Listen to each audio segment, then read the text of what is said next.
आज दूसरा पाठ यह कहानी नहीं है, इसका हेडिंग है एलर्जी। यह यानी बच्चों को सावधान और सचेत रहने की शिक्षा देता है। एलर्जी एक बीमारी है। इस पाठ के लेखक हैं डॉक्टर राणा आर.पी. सिंह।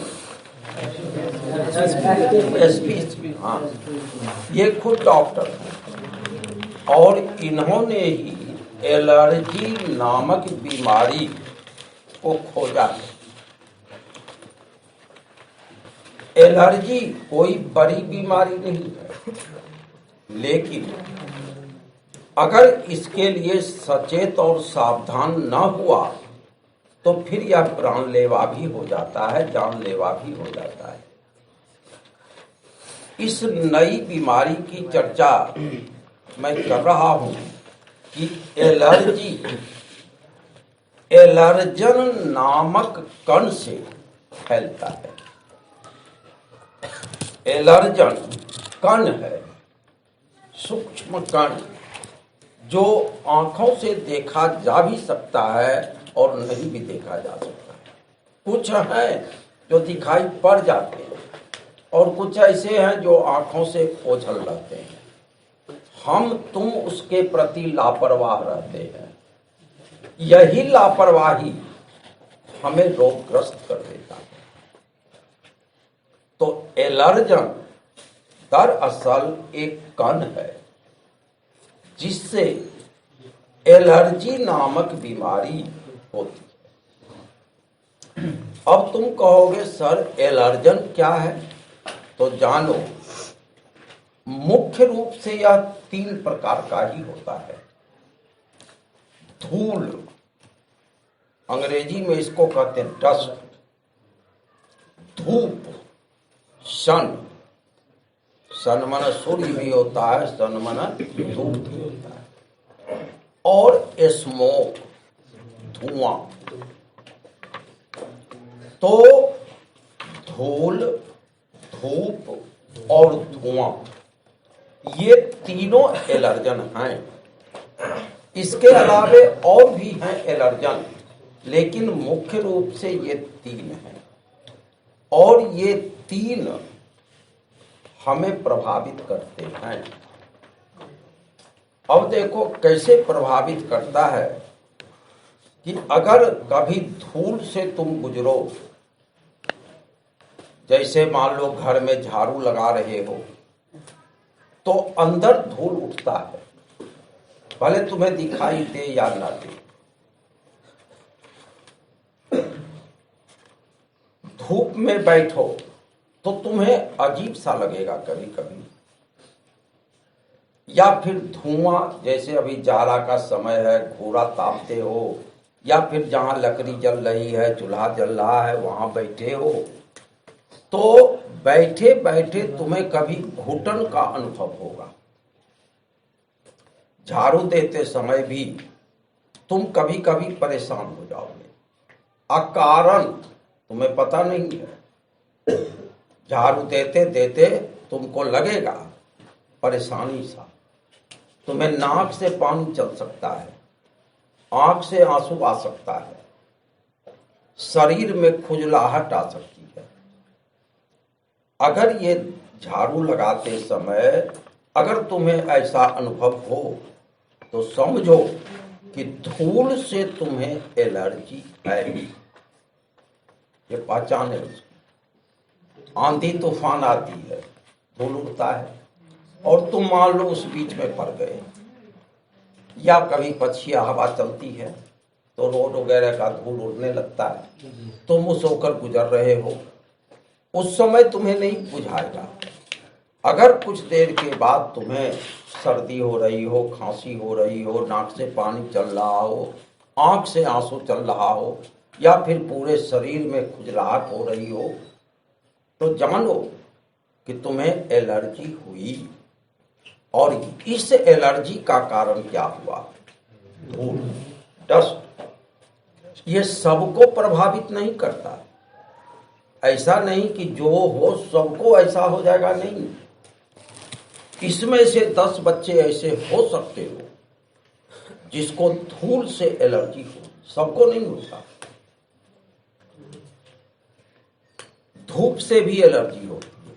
धूप में बैठो, तुम्हारा शरीर चुनचुनाने लगेगा, हो सकता है छींक आदि होने लगे। तो समझ लो, अगर ऐसा हुआ तो धूप से तुम्हें एलर्जी है, इसलिए तुम्हें ऐसा महसूस। सबको नहीं हो सकता। धूप में बहुत आदमी दिन भर बैठे रह सकते हैं। मजदूर धूप में दिन भर काम कर सकता है, उसे कुछ नहीं होता। लेकिन कुछ मजदूर ऐसा भी हो सकता है जिसे परेशानी का अनुभव होता है। धुआं में भी यही बात है कि जान लो, एलर्जन सबको प्रभावित नहीं करता, या एक एलर्जन सबको प्रभावित नहीं करता। किसी को धूल प्रभावित कर सकता है, किसी को धुआं प्रभावित कर सकता है। तो एलर्जन एक्चुअली यह एक संवेदनशील बीमारी है कि जिसका शरीर उसके लिए तैयार नहीं है, उसे रोग होता है। और जिसके शरीर में एंटीबॉडी उससे ज्यादा है, तो उसको एलर्जन कुछ बिगाड़ नहीं सकता।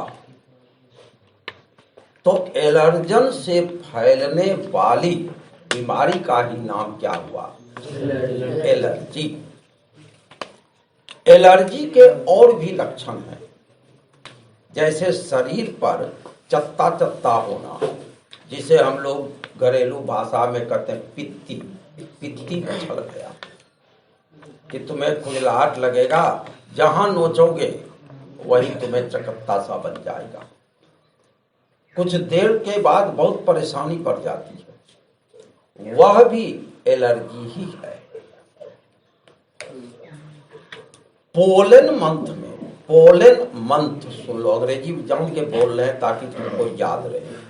पोलन मंथ, पोलन मंथ साल में 3 बार होता है। जैसे अभी जाड़ा है, जाड़ा से जब गर्मी का आगमन होगा तो जाड़ा की विदाई और गर्मी के आरंभ का जो ज्वाइंट समय है, मिलन का समय, वो पोलन मंथ कहलाता है। हम लोग घरेलू भाषा में उसको कहते हैं दोरस मौसम। घरेलू भाषा में हम लोग कहते हैं दोरस मौसम। अक्सर बसंत का समय, फरवरी मार्च, ऐसा, इसको ये पोलन मंथ है। फिर गर्मी और बरसात के बीच, मतलब अगस्त सितंबर में, वो भी पोलन मंथ है। उस समय गर्मी समाप्त होती है और वर्षा आरंभ होती है। तीसरा होता है कि जब वर्षा खत्म होती है और शरद ऋतु आरंभ होता है, जाड़े का शुरुआत होती है। तो साल में ये 3 बार दोरस समय आता है। दोरस को हम लोग अंग्रेजी में कहते हैं पोलन मंथ। तो पोलन मंथ में एलर्जी अधिक होती है। जान लो, इस समय में सर्दी, खांसी, बुखार आदि होना सामान्य लक्षण माने जाते हैं। ये होता है, तुम लोग भी महसूस करोगे कि लोग कहते हैं दोरस मौसम, पोलन मंथ। और पोलन मंथ में ये एलर्जिकल डिजीज ही होती है।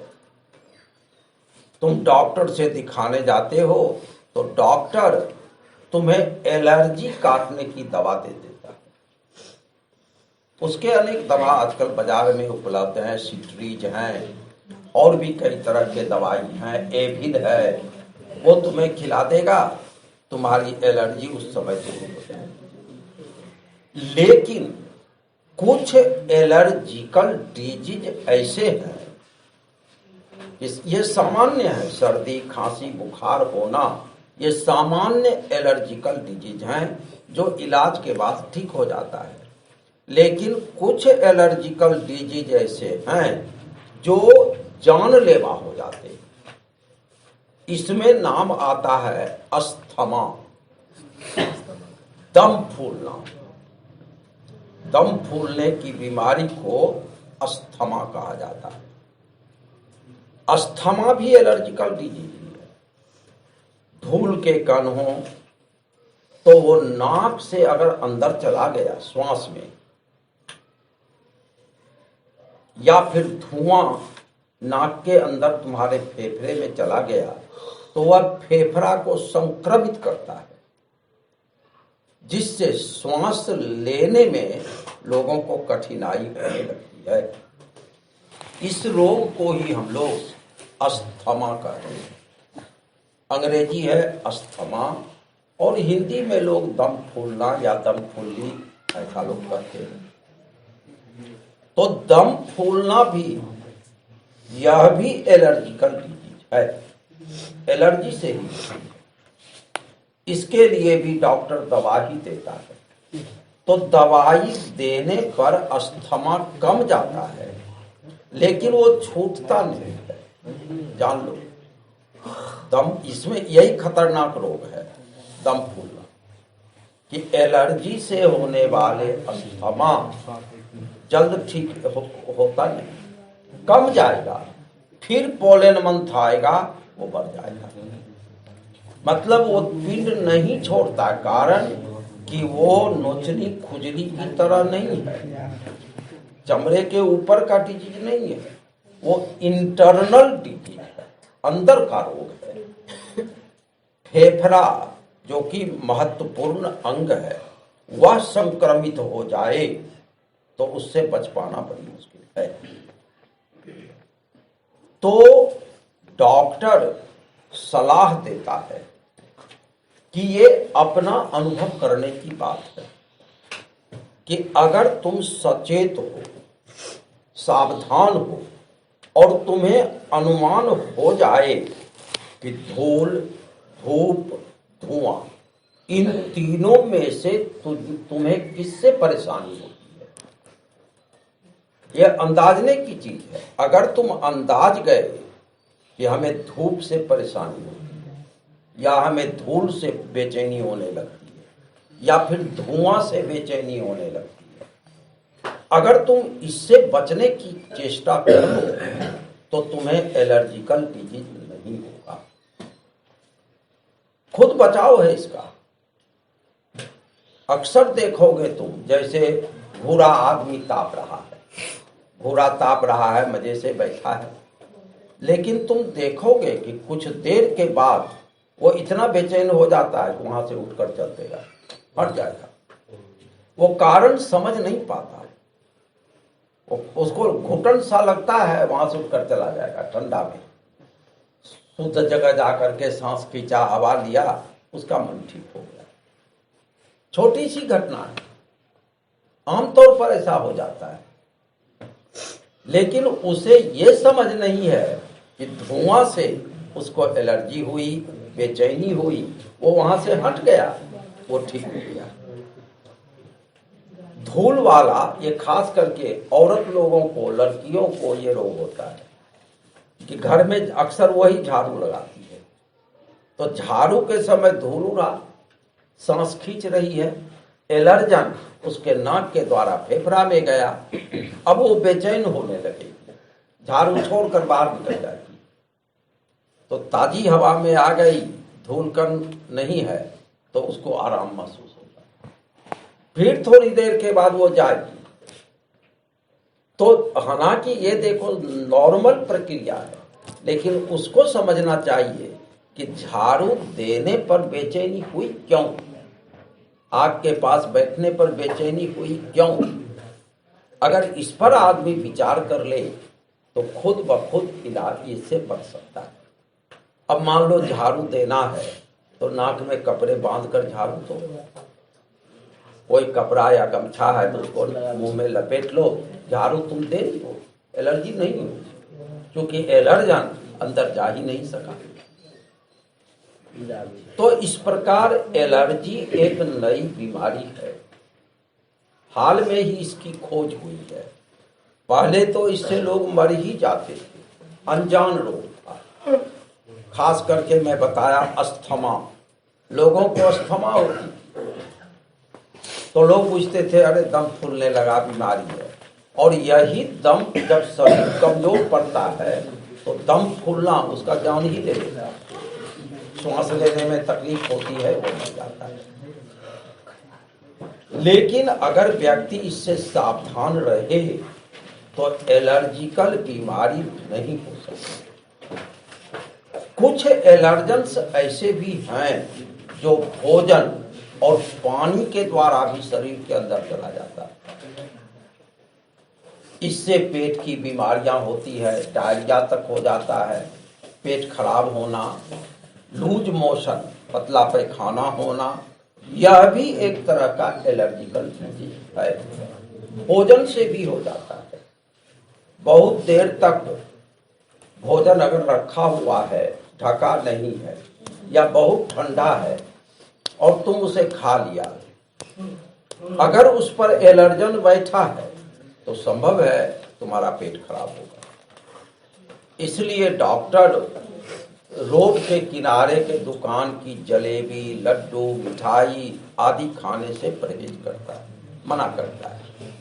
अक्सर दुकान में देखो जलेबी छान रहा है और रखते जा रहा है, लोग खरीद रहे हैं, खा रहे हैं। रोड है, उस पर मोटरसाइकिल गया, जीप गया, कार गया, उससे धूल उड़ा और वो धूल आकर जलेबी पर बैठा।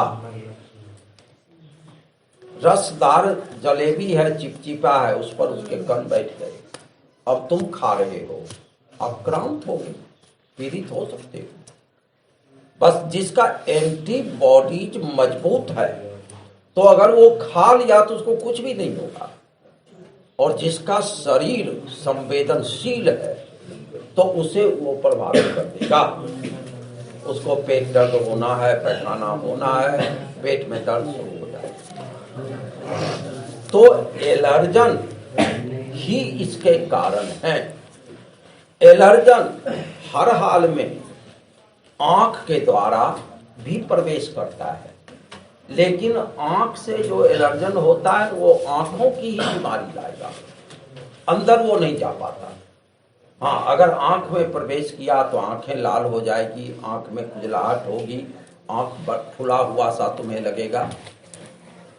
लेकिन नाक और मुंह के द्वारा जो एलर्जन जाता है, नाक के द्वारा श्वास लेने में जाता है और मुंह के द्वारा भोजन और पानी के द्वारा जाता है। पानी भी अगर ढका हुआ नहीं है, गिलास में पानी भरकर रख दो, थोड़ी देर के बाद देखो तो उस पर तुम्हें कुछ कण प्रतीत होगा। लोग नजरअंदाज किया, पी गया तो पेट में चला गया। तो मुख्य द्वार उसके हैं नाक और मुंह। आंख को भी प्रभावित करता है, लेकिन आंख से जो कुछ हो आंख का ही बीमारी होगा, अंदर का नहीं होता। नाक से अगर एलर्जन अंदर गया तो फेफड़े की बीमारी होगी, जैसे अस्थमा, और मुंह के द्वारा गया तो पेट की बीमारी होगी। तो लेखक इस एलर्जन के बारे में डिटेल से लोगों को समझाया कि ये जानकारी ही तुम्हारी सुरक्षा कर सकता है। तुम सुन रहे हो और अगर तुम्हें ऐसा कभी प्रतीत हो तो समझ जाओ कि तुम्हें एलर्जी है और उस चीज से तुम बचो, बचने का प्रयास करो। धूल से है तो धूल के समय में नाक पर कपड़े बांध लो अगर जरूरी है। धुआं से है तो धुआं के पास मत बैठो, बस सीधी सी बात है। कोई दवाई खाने की जरूरत नहीं है, ऐसे ही ठीक हो जाएगा। लेकिन अगर तुमने लापरवाही की और वह विस्तार होता चला गया तो ऐसी नौबत आ जाती है कि दवा देने पर भी बीमारी कमती नहीं है, ये जानलेवा साबित हो जाती है। इसमें सबसे ज्यादा खतरनाक है अस्थमा। अस्थमा श्वास को ही रोकता है। जब छाती में, फेफड़ा में इन्फेक्शन होता है तो उसमें सूजन आ जाती है। सूजन आने के बाद वो दर्द करता है और सांस लेने में काफी तकलीफ होती है, जिससे कि रोगी की मौत तक हो जाती है। एक जीमा देखा होगा कि अक्सर मोड़ वाले जगह पर होता है, जहाँ ज्वाइंट होता है तो देखोगे काला काला सा चत्ता चत्ता मोटा सा बन जाता है, वो खुजलाता भी है। एक जीमा उसका नाम है। एक जीमा भी एलर्जिकल डिजीज, एलर्जी से ही एक जीमा होता है। एक जीमा भी अगर हो गया तो वो छूटने वाला नहीं। हाँ, एलर्जी से बचने का उपाय है साफ सफाई। साफ सफाई से रहिए तो एक्जिमा नहीं होगा। या अगर तुम्हें प्रतीत तो हो रहा है कि चमड़ा जो है, स्किन, इस पर भी एलर्जी का प्रभाव पड़ता है। स्किन डिजीज, चर्म रोग अक्सर एलर्जी से होता है। अगर मान लो तुम्हें ऐसा प्रतीत होता है तो शुरू से सावधान रहिए, हल्के में ना लें, नहीं तो फिर एक्जिमा पकड़ लिया तो छोड़ेगा नहीं। क्योंकि वह एलर्जिकल डिजीज है और उसका कोई ठोस उपचार नहीं है। डॉक्टर के पास जाओ, फीस लेगा, दवा लिख देगा, लेकिन वो छूटेगा नहीं। हाई फीवर, उच्च बुखार होना, ये भी पोलन मंथ में होता है। पोलन मंथ समझा दिए हैं कि पोलन मंथ में हाई फीवर भी होता है, तो बड़े लोग उसे सह लेते हैं। अगर छोटे बच्चे को हाई फीवर होता है तो उसके बाद उसको निमोनिया होता है और उसकी मौत हो जाती है। 0 to 6 मतलब जन्मजात बच्चे से 6 वर्ष के बच्चों के बीच हाई फीवर यदि आ जाए, मतलब 2-3 फीवर, तो जानो उसके लिए प्राण घातक है। कारण कि यह रोग उसकी शरीर की गर्मी, उसके कफ को सुखा देता है और उसे सांस लेने में कठिनाई होती है। फिर डॉक्टर भी उसको बचा नहीं। तो छोटे बच्चे को अगर फीवर हो तो क्विक एक्शन लेना चाहिए। यह अक्सर पोलन मंथ में ही होता है, टोरस मौसम। तो अभी मैंने तुम्हें एलर्जी के बारे में बताया और एलर्जी के विभिन्न रूप को समझा दिया। अब लेखक अपनी ओर से एलर्जी से बचने का कुछ उपाय भी बताए। पहली बात कि लोगों को एलर्जन की पहचान करनी चाहिए कि किस एलर्जन से उसे बेचैनी होती है। अगर तुम यह अंदाज गए तो निश्चित रूप से उससे परहेज कीजिए और एलर्जी नहीं। दूसरा, शरीर की साफ सफाई इसके लिए जरूरी है। साबुन लगाकर स्नान करें तो स्किन से होने वाले एलर्जी से बचोगे। एक कपड़े को बार बार नहीं पहनना चाहिए। एक बहुत आदमी होते हैं कि एक कपड़ा को रखे हुए रोज उसी को पहनता है। खासकर जाड़ा के समय में स्वेटर हो, जैकेट हो, लोग उसे बराबर पहनते रहते हैं। जानो कि जब उस कपड़े को पहनने से तुम्हें देह में चुनचुनी या खुजलाहट सी महसूस हो तो तुरंत उस कपड़े को खोलिए। बेहतर है कि उसे गर्म पानी में साफ कीजिए। घर के बिछावन और पीलो कवर, पीलो माना तकिया, तकिए का खोल, ये दोनों भी एलर्जन फैलाते हैं। कारण कि बिछावन बिछा रहता है और जब घर में झाड़ू पड़ता है तो उसके धूल कण उड़कर बिछावन पर पड़ जाते हैं, तकिए पर बैठ जाते हैं। लोगों को पता नहीं क्योंकि यह दिखाई नहीं पड़ता है। लेकिन जब तुम सोने जाते हो तो तकिया पर सिर रखते हो, उस पर बैठे धूल कण नाक के करीब आ जाते हैं। श्वास खींचते हो, वो कण नाक होकर अंदर चला जाता है। एलर्जन तुम्हारे शरीर में प्रविष्ट हो गया। अगर तुम्हारा एंटीबॉडीज मतलब लड़ने की क्षमता कमजोर है तो वो तुम्हें प्रभावित कर देगा। जाड़े के दिनों में लोग कंबल ओढ़ते हैं, कंबल में रोए होते हैं, वह भी बिछावन पर ही लोग रखते हैं। तो अक्सर झाड़ू देते समय धूल कण उड़कर उसके रोए पर बैठ जाते हैं। सोने के समय वही कंबल ओढ़ लेते हो, श्वास खींचते हो, फिर वह कण नाक होकर अंदर चला जाता है, जिससे एलर्जी उत्पन्न होती है।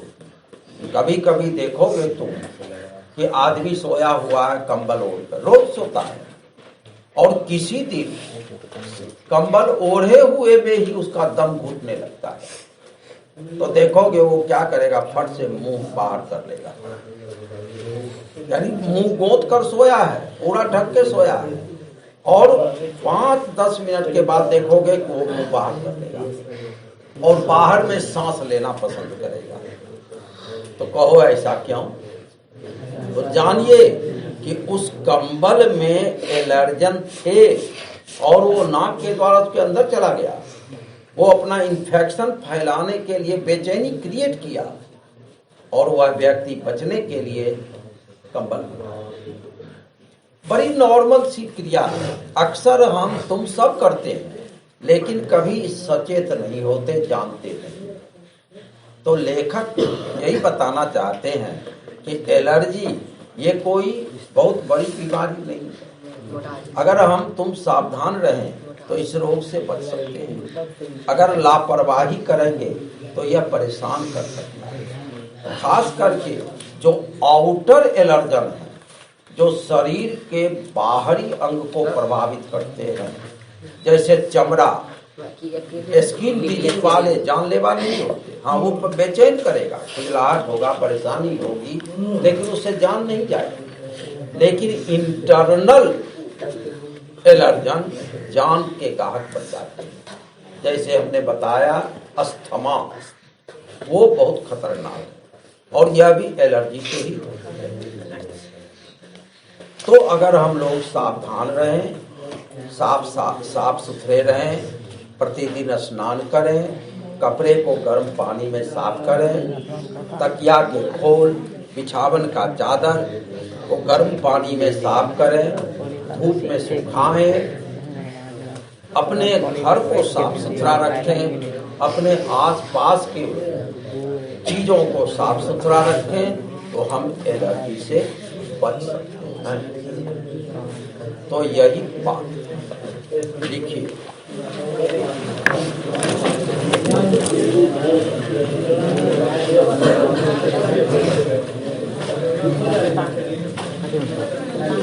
लिखो, हेडिंग में लिख दो allergy.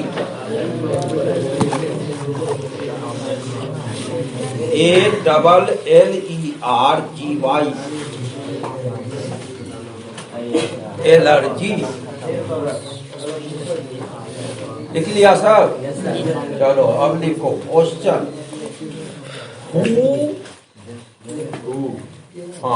WHO, who wrote the lesson?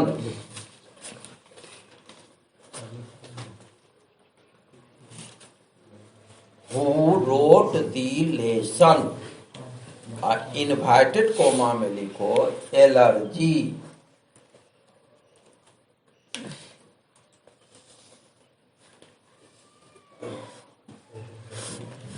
लिखो आंसर। डॉक्टर, शॉर्ट में लिखना DR, doctor Rana SP Singh.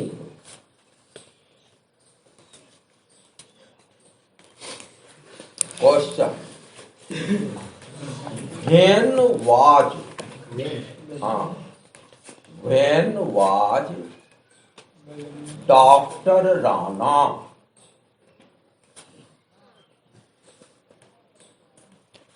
born, BORN।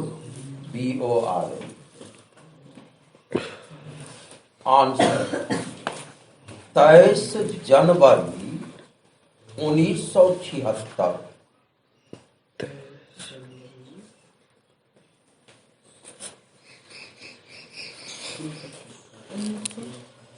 76। अच्छा देखो तो इसके पहले वाला पाठ में प्रेमचंद लिखा है होंगे।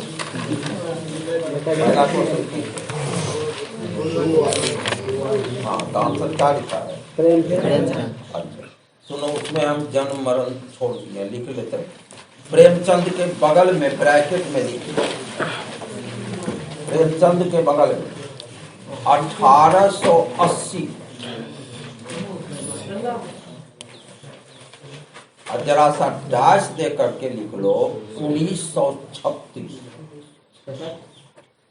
1936। अब यहाँ समझ लो जन्म कब हुआ और उनकी मृत्यु कब हुई। अच्छा, और ये अभी जो है इनकी मृत्यु नहीं हुई है, ये टैलेंट में अभी डॉक्टर है। अभी जो डॉक्टर राणा एसपी सिंह जो हैं अभी भी Indira Gandhi institute of medical science Patna में डॉक्टर मौजूद है, बढ़ाने में। डेट ऑफ बर्थ देखो 1976 का जन्म है, 45 ये मरे नहीं है। क्या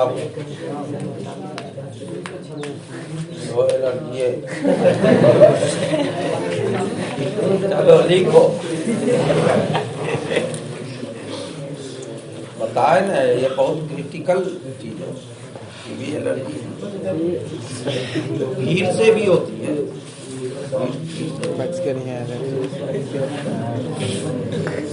लिखो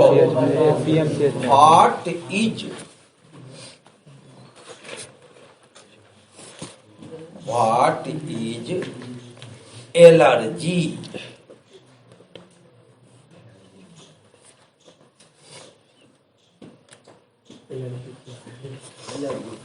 लिखो answer, a disease, DISEASE,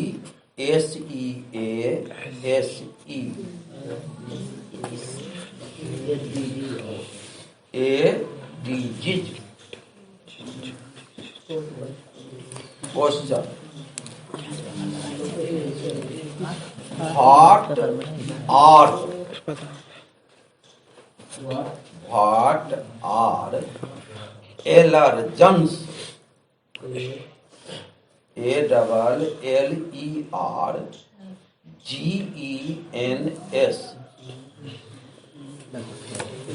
What are allergens?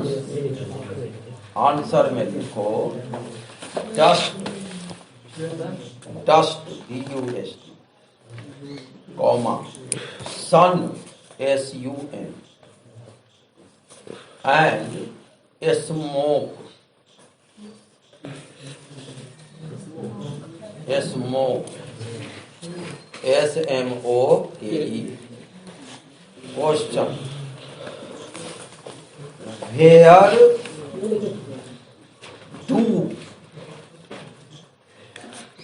where do allergens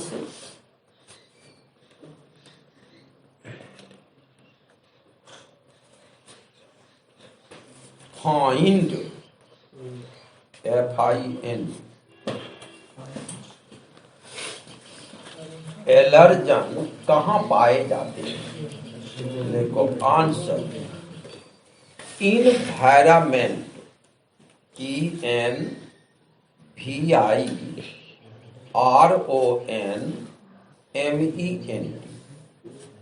environment मन वातावरण। ये हमारे आसपास एलर्जन सभी भी हैं। अब लिखो question,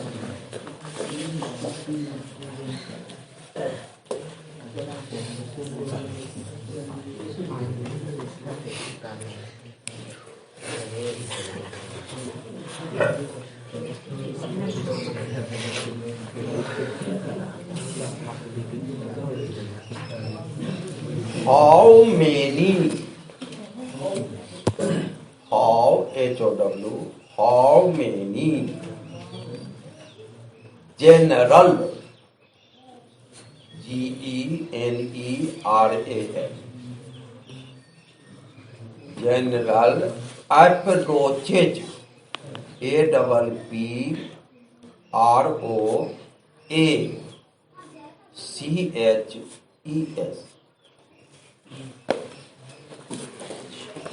Clarify question. How many general approaches of allergical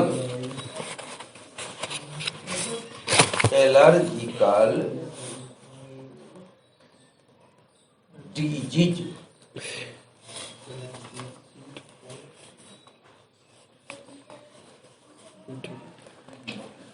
Uttar answer 3 THREE.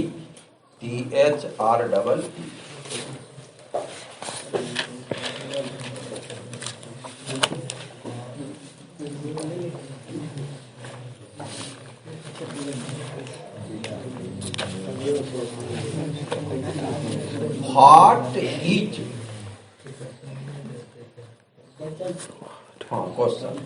What is the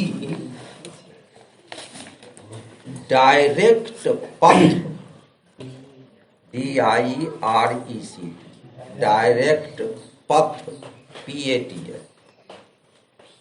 of development,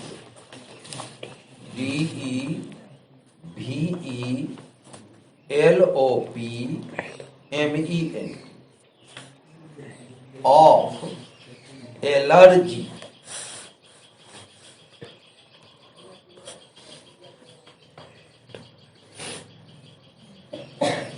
answer allergy march,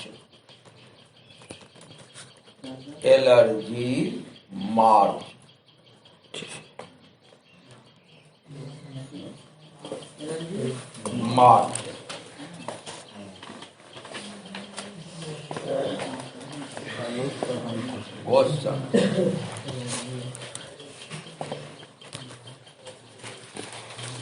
Name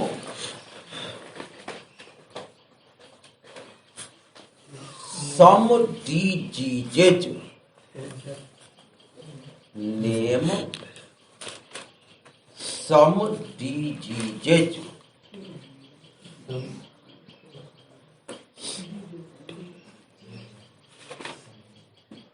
caused by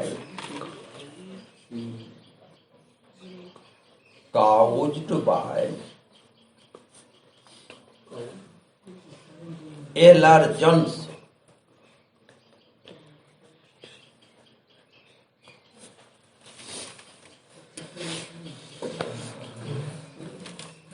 Answer high fever, high का HAY, high fever, FEVER, eczema,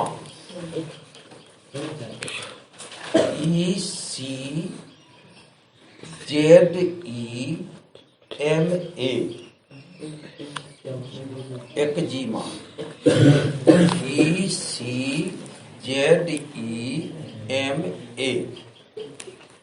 comma, cold,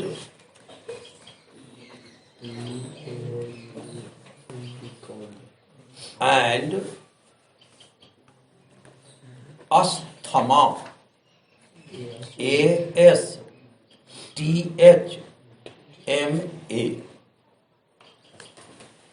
सब allergy कर high fever समझ रहे हो? अच्छा, eczema पते भी किए अभी। अच्छा, अस्थमा भी बताए। क्या है अस्थमा? कोल्ड मन होता है, सर्दी ठंड।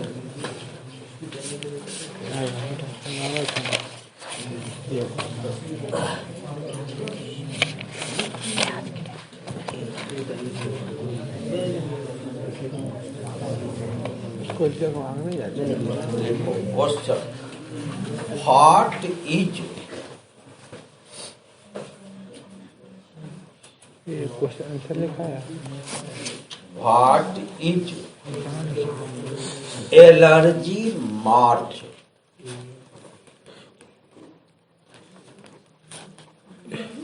What is allergy march? बहुत इंपॉर्टेंट क्वेश्चन।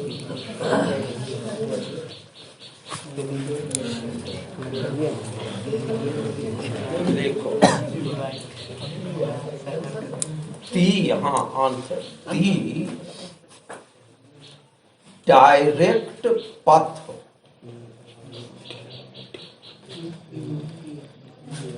दी डायरेक्ट पथ, path of development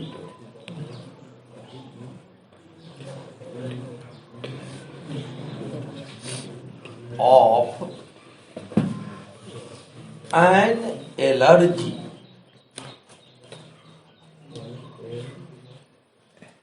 is called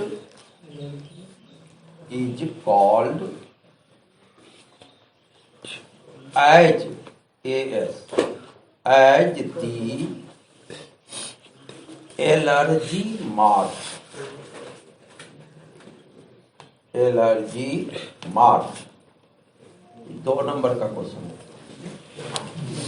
अगले question, what is allergy?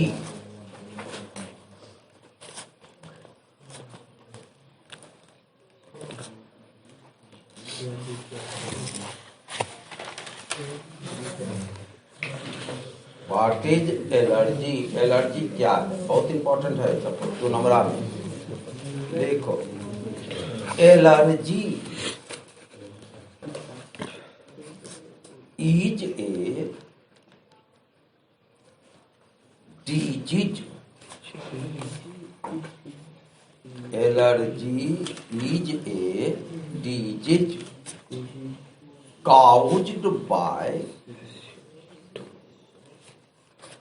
caused by allergens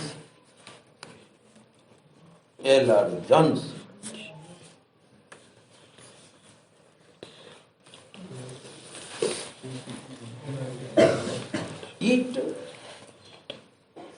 causes CAUSES it causes high fever,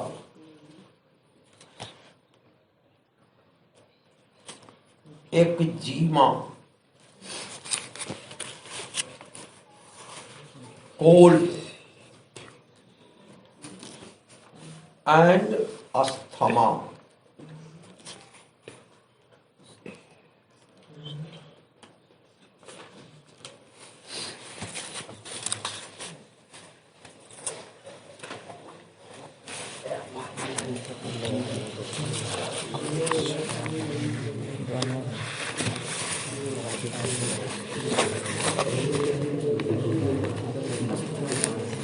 देखो how can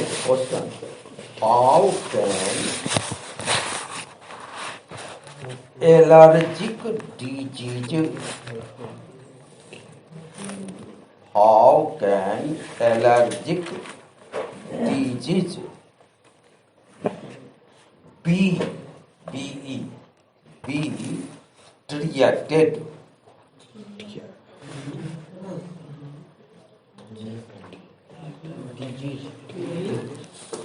Be treated,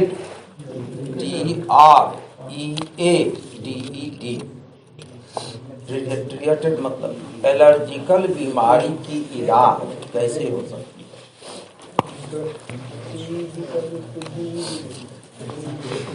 देखो allergical diseases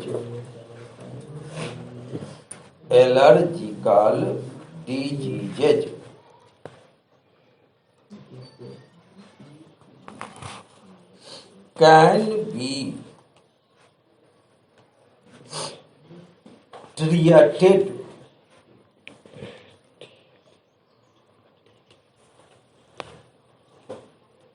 by avoidance, AVOIDANCE,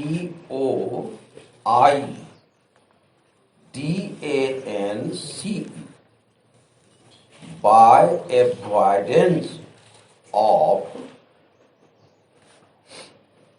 such allergens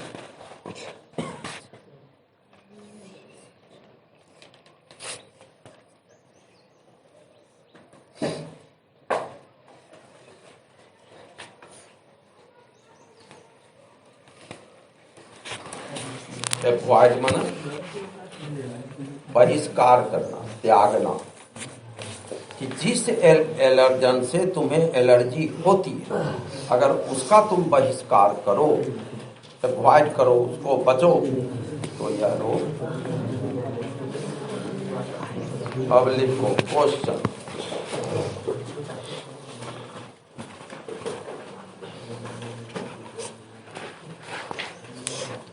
how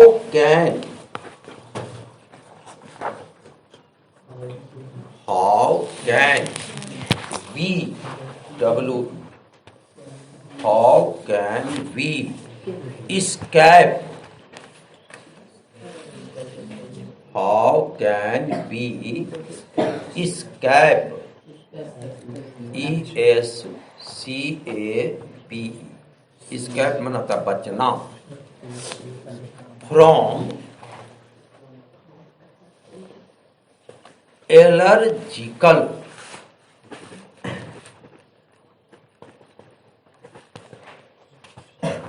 diseases,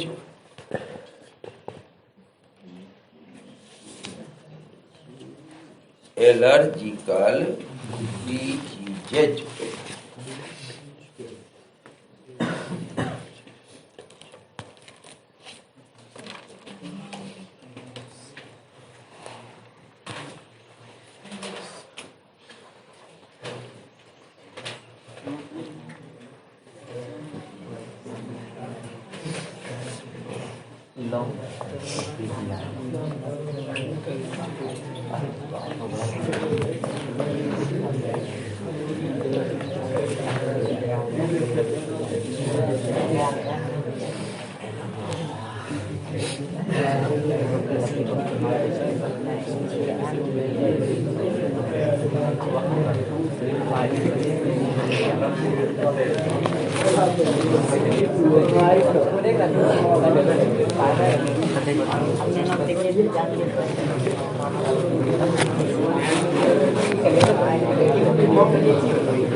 देखो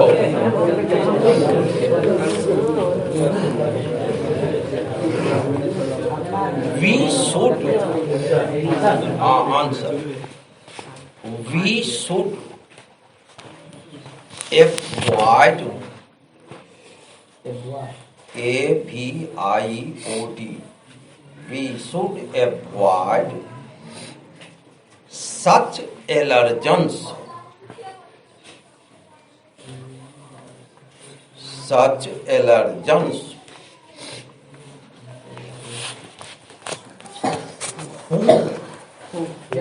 who WHO, who affect, AFFECT, who affect us, US, affect us and our body,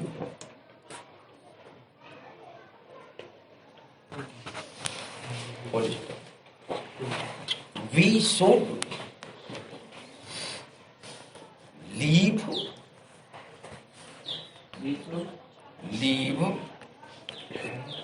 net and clean, NET, net and clean, CLEAN,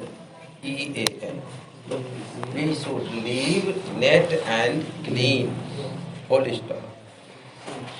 We should bath, BATH, bath daily. We should bath daily and wash, W-A-S-H. Wash, daily wash. We should, हाँ पहले समझ भी तब ना तू वो करके we should bath daily and तो daily डायरेक्ट पढ़ लीजिए and wash our cloth. Wash our cloth in hot water. Hot. In hot water. गर्म पानी. We should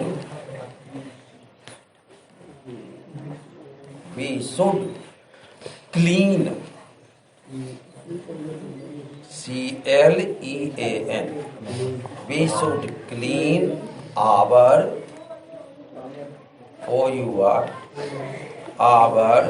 houses.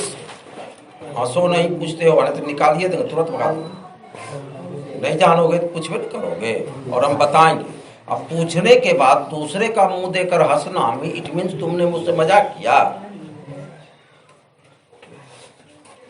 सर अब पूछा, हम बताए तो उसको देख के हंस रहा है, मतलब हम पूछलिए सर जी बता के, मेरा तो काम है। तो हंसने की बात इसमें कहाँ जा रही है? हम तो खुद, तुम पूछो कि ना पूछो, हम समझ में आता है कि ये तुमसे नहीं होगा, हम अपने बोलना शुरू कर देते हैं, खुद हमें स्पेलिंग बोलने लगते हैं। और ऐसे भी नहीं आएगा तो पूछोगे तुम तो बता, इसमें हंसी की बात नहीं, इसमें हंसने की बात क्या है? या ट्राई करना चाहता होगा कि हम पूछते हैं सर जी बोलते हैं कि नहीं, बोल दिए इसलिए हंसी आ रही हो, यही होता है।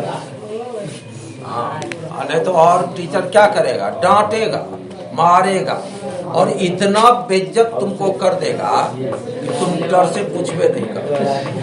हाँ, सही बताते हैं। अच्छा, और हम लोगों को क्या है, तुमको हम लिखाते हैं और हम समझ में आता है कि ये तुमसे नहीं हो सकता, या किसी से होगा किसी से नहीं होगा, हम अपने बोलना शुरू कर देंगे कि तुम सही लिखो।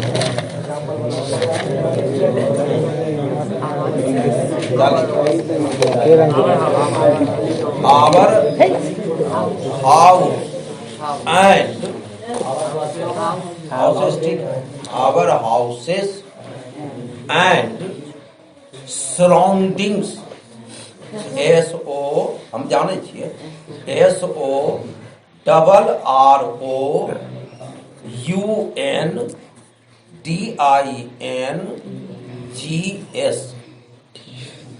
हाँ, सराउंडिंग्स माना होता है परिवेश, मतलब आसपास। घर को साफ करें और घर के आसपास भी साफ सुथरा, उसी को कहते हैं surrounding.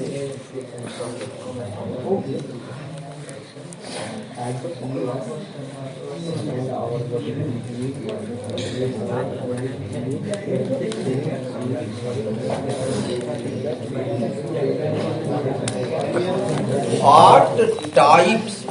Question. What types? TYPES. What types of allergic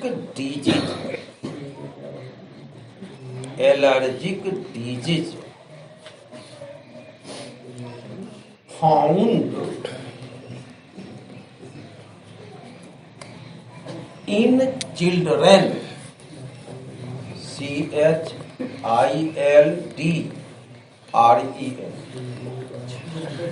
of 0 to 6, 0 लिख करके जरा सा डैश लेके 6, मतलब शून्य जन्मजात से लेकर 6 वर्ष तक। Years of age, years YEARS, years of age. लिखो answer high fever, HAY, high fever, FEVER। ये ऑब्जेक्टिव है, छूट गया था लिखने। कि 0 to 6 उम्र के बच्चे को कौन सी एलर्जिकल बीमारी होती है? High fever. और बताए ना, इसी से बढ़कर होता है निमोनिया। निमोनिया होने पर बच्चा से बस 2 लेसन कंप्लीट हो गया। अब एक लेसन